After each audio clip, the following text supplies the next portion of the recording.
Que a graça de Deus, nosso Pai, de Jesus Cristo, nosso Senhor, e o amor do Espírito Santo esteja com todos vocês, caríssimos amigos e irmãos. Hoje, 7 de setembro, nesse final de semana, quando, depois da Semana da Pátria, vivemos esse dia, nós rezamos muito pelo nosso país, para que os valores cristãos que sempre nortearam esse nosso país e que o tornaram livre, que o tornaram também afável e, ao mesmo tempo, tendo paz, apesar dos problemas sociais, religiosos e culturais, no entendimento das pessoas, nós não os percamos. Ultimamente temos visto tantas divisões e tantos ódios e tantos rancores em nosso povo, e que nos faz pensar, gente, qual que é o nosso caminho e qual a nossa direção. Nós somos chamados justamente a não nos conformarmos com tanta injustiça, nem com a corrupção, e sabemos encontrar os melhores caminhos para que haja paz e entendimento e para que nós construamos uma pátria justa, fraterna, em que todos possam ter a sua dignidade, saber se aceitar mutuamente e, ao mesmo tempo, não perder esses valores que sempre nortearam a nossa sociedade, respeitando a diversidade de ideias, de opiniões, de situações, mas ao mesmo tempo afirmando aquilo que a maioria de todos nós queremos, que é uma vida em que a dignidade humana aconteça com todos os sentidos, tanto social como também moral, ética, como também na liberdade de opinião, de ideias, que não haja as pressões contra as ideias as mais variadas, mas ao mesmo tempo que aqueles que buscam o bem, buscam a fraternidade, cada vez mais possam ser ajudados a fazê-lo e ajudar essa sociedade a caminhar cada vez melhor. Acho que é um dia em que nós somos chamados a olhar um pouco essa nossa vida e olhar um pouco essa nossa responsabilidade e rezar pela nossa pátria de maneira muito especial, nos empenhando em viver como cristãos autênticos, sendo fermento no meio da massa nesse nosso país. Nós, nesse dia de hoje, aqui no Rio de Janeiro, nós temos os vários encontros nos vários vicariatos dos círculos bíblicos, que é uma tradição antiga que nos ajuda a formar comunidades, formar rede de comunidades, grupos de reflexão em toda a arquidiocese, porque também nós vivemos o mês da Bíblia. Nós também estamos aqui iniciando o mês da Bíblia, que nesse ano, segundo o esquema feito pela Conferência Episcopal, é um estudo aprofundado do Evangelho de Mateus, que é o ano, que é a hora que nós vivemos, e que é uma oportunidade de aprofundar o Evangelho de Mateus, de conhecê-lo, de aprofundá-lo, conhecer cada vez mais e descobrir quais são as grandes mensagens, grandes passos que Mateus nos coloca. Também recordamos, caríssimos irmãos e irmãs, que nesse tempo de tantas necessidades de buscarmos o alimento da Palavra de Deus, a Igreja tem nos apresentado a Léxio Divina, a leitura orante da Bíblia, como a oportunidade de unidade, nosso modo de trabalho nas comunidades, nos vários círculos bíblicos, na rede de comunidades, nos grupos de reflexão, para que realmente nós partamos da Palavra de Deus. Aí está justamente a questão, para que a Palavra de Deus ilumine as nossas vidas. E por isso mesmo a palavra sim pode ser a mesma, mas as vidas e as circunstâncias podem ser diferentes, diferenciadas. Aí está justamente a palavra que vai iluminar essa diferença toda que existe na sociedade e iluminar cada um dentro da sua própria realidade. A palavra de Deus é sempre viva e eficaz. Nós a lemos, relemos com atenção, 1, 2, 3 vezes. Nós meditamos sobre ela e pensamos no que ela diz, Ao mesmo tempo, nós rezamos nessa palavra de Deus que assim nos ilumina e passamos a olhar o mundo como essa palavra nos coloca, A leitura, a meditação, a oração. e a contemplação, né, para que a gente possa depois colocar em prática e viver justamente tudo isso. E sem dúvida que a Léxio Divina, a leitura orante da Bíblia, deve ser justamente algo que nos ajude em nossos círculos bíblicos, em nossas comunidades e faça a diferença. Faz com que a nossa vida seja iluminada pela palavra. Ou seja, a palavra vem antes. É a palavra que vai nos iluminar a nossa vida nas várias circunstâncias. E nesse mês da Bíblia, nós, além de lê-la pessoalmente, de refleti-la, além de escutá-la nas celebrações da missa e dos outros sacramentos, que nós também saibamos justamente ter esse tempo para ir em pequenos grupos e aumentar ainda os nossos grupos de reflexão, círculos bíblicos, para que a presença da igreja cada vez mais aconteça nessa nossa sociedade, porque não basta apenas ter a matriz e as capelas, necessário em cada rua, em cada esquina, nós temos essa presença da igreja, que pode muito bem ser através de uma comunidade, que sabemos hoje, o último documento 100 da nossa Conferência Episcopal é sobre isso, comunidade de comunidades de uma nova paróquia, em que nós contemplamos todo tipo de comunidade, mas também esse tipo de comunidade que nos fala que são círculos bíblicos, rede de comunidades, que são geográficas, além daquelas que são de vários serviços e situações.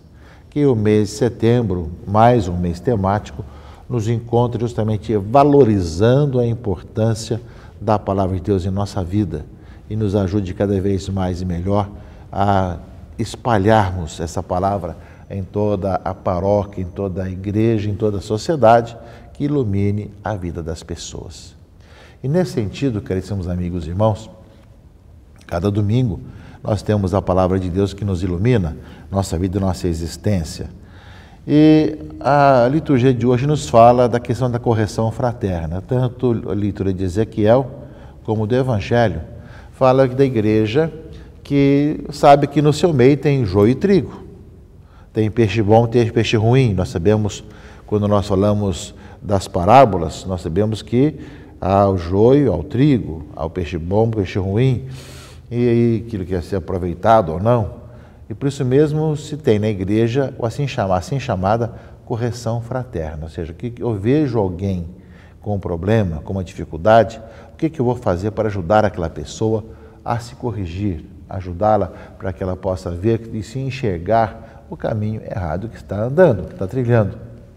Porque às vezes nós vemos, quem está olhando de longe, que aquela pessoa está se dirigindo para um abismo, vai se cair, vai se machucar, vai estragar sua própria vida. E nós sabemos que muitas vezes a infidelidade à palavra de Deus, ao Evangelho, leva as pessoas a assim viverem. Então cabe justamente aos irmãos e irmãs dentro de uma comunidade que se amam, se ajudarem. É diferente do que acontece muitas vezes em nossas comunidades, em que as pessoas falam mal uma das outras. Parece que torcem para que as pessoas caiam e errem, para que as pessoas cada vez mais percam a sua vida.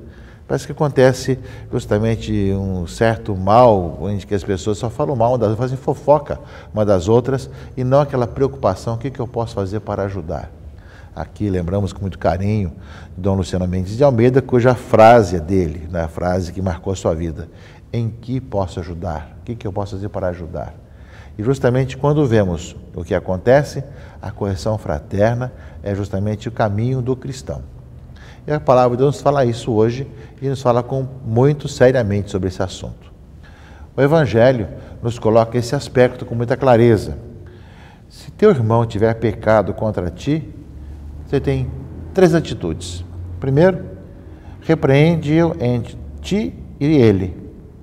Você vai lá e fale pessoalmente. O primeiro momento é esse. Converse. As pessoas parecem que têm medo de conversar um com o outro. Converse um com o outro. E se a pessoa te compreender, você ganhou teu irmão. Você acaba acabando esse dissabor de entendimento ou de desentendimento entre as pessoas. Se a conversa a 2 não resolver, diz, toma contigo 1 ou 2 pessoas, a fim de que toda a questão se resolva pela decisão de 2 ou 3 testemunhas. Leve mais alguns amigos para ajudar a resolver aquela questão. Se resolver com umas testemunhas ao redor, já ajuda um pouco mais.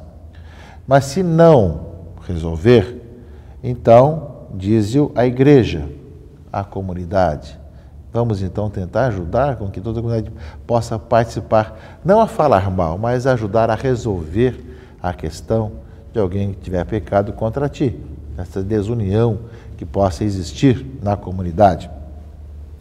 Se recusa a ouvir também a igreja, seja para ti como um pagão ou um publicano. Ou seja, se nem a igreja ele escuta, então precisa começar tudo de novo, como um pagão, um publicano, ou seja, precisa começar a evangelização, precisa começar o tempo de chamada conversão, de catequese, aprofundar tudo de novo. Ou seja, é alguém que precisa ser recomeçado, reevangelizado, né? De novo ser anunciado a boa notícia para aquela pessoa. Então, nós vemos justamente Jesus que nos indica esse caminho. E Ezequiel, na leitura primeira desse final de semana, ele fala: eu te constituí como sentinela na casa de Israel. Se você escutar uma palavra minha, você deve transmitir isso. Fala aqui o Senhor para aqui na leitura de Ezequiel. Se eu te disser ao pecador que ele deve morrer, você não avisar para pulo de guarda contra o seu proceder, pelo seu nefasto comportamento, ele vai perecer por causa do seu pecado, mas eu vou te pedir contas do seu sangue. Ou seja, o Senhor te colocou para ajudar aquela pessoa e você deixou passar e não avisou aquela pessoa, a pessoa acaba se perdendo. Mas você também é culpado da pessoa se perder porque não a ajudou. Palavras duras aqui em Ezequiel, lá no Antigo Testamento. Ainda mais, se, no entanto, você, depois de receber a advertência, mudar para de proceder, nada fizer, ele perecerá devido ao teu pecado, enquanto tu te salvarás. Se for o contrário, você falar, você disser, você chamar a atenção, você tentar ajudar, e a pessoa não quiser, a pessoa vai ter as consequências disso, mas você não é mais conivente, não está mais ali para dizer que você também é culpado daquilo que aconteceu com a pessoa. Então, meus irmãos e amigos, as leituras desse domingo nos colocam nesses aspectos, né, da correção fraterna, da importância de conversar, de levar testemunhas, de falar à igreja ou recomeçar a evangelizar. E, do outro lado, fala que nós não podemos nos omitir, temos que fazer a nossa parte, né, porque para não sermos não só não coniventes, mas também não ser culpado de alguém se perder pela nossa omissão, para aquilo que nós não fizemos. Palavra muitíssimo clara para nós no final de semana, né? E por isso mesmo, a carta de São Paulo aos Romanos vai lembrar que essa é a dívida que temos para com o próximo, ou seja, que é o amor ao próximo, ou seja, tudo se resume em amar o próximo como a ti mesmo. A caridade é o pleno cumprimento da lei. E nós fazemos essa correção fraterna, nós nos responsabilizamos não por uma pressão, mas porque nós amamos o outro, porque queremos bem o outro.